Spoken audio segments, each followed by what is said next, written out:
Alright, at this point I have a clock on a pendulum is swinging back and forth, but it's not my animated clock, and I have a couple other things I want to do with the background and animating another clock through here on a path. But to get the animated clock, this one, in this composition, I'm going to replace this layer of the still image of a clock with the clock face composition, which is the animated version. So to do that, I select the layer and I select the new element that I want to replace it. I hold down the Alt or Option key on a Mac, drag it right on top, and it will replace it.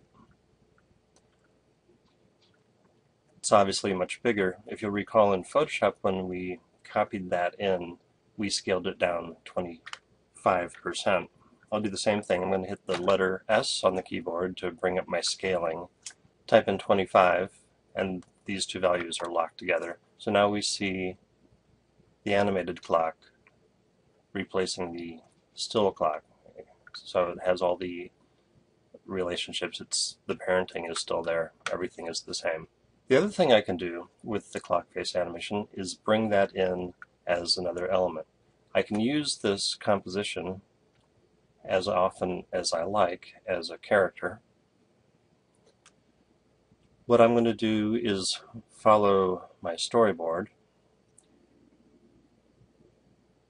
where I have the pendulum swing to the right and back, and then as it makes its second swing, this character comes in from the left side.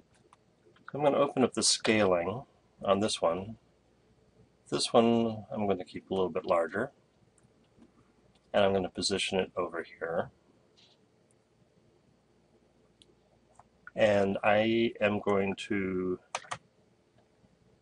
display the position and tell it that I want to keyframe the position.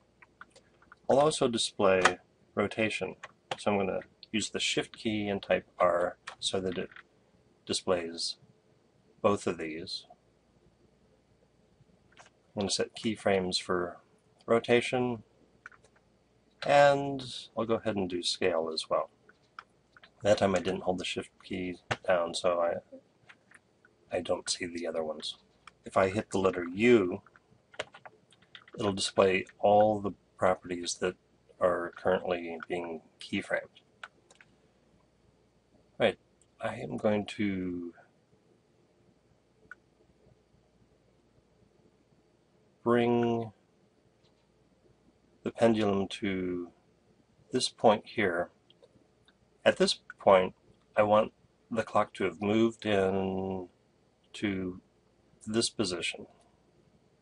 I'm going to nudge it down just a little bit so it's touching there. Notice that the path is a spline with handles, so if I want to adjust that,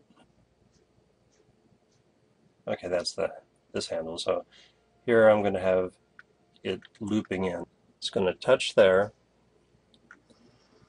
and then hit again about here.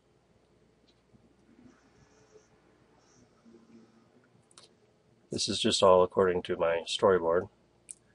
So it's going to do a little hop up like this.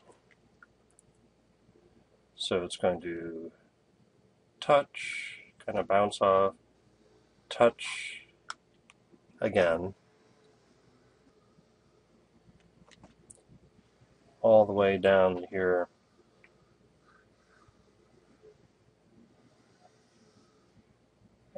At the top of its swing,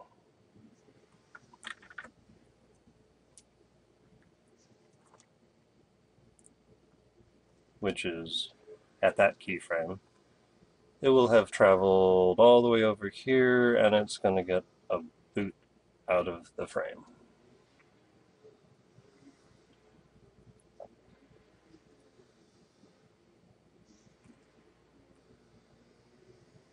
Okay, I accidentally grabbed a guide there.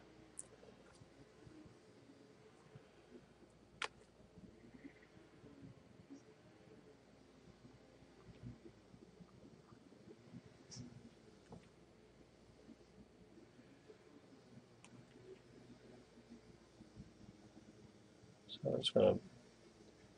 So I'm using the Convert Anchor Point tool, just like I would in Illustrator or in Photoshop,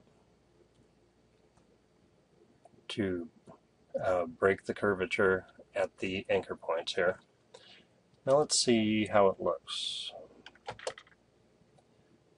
There's the first swing where the new clock has not come into the frame. As it swings back,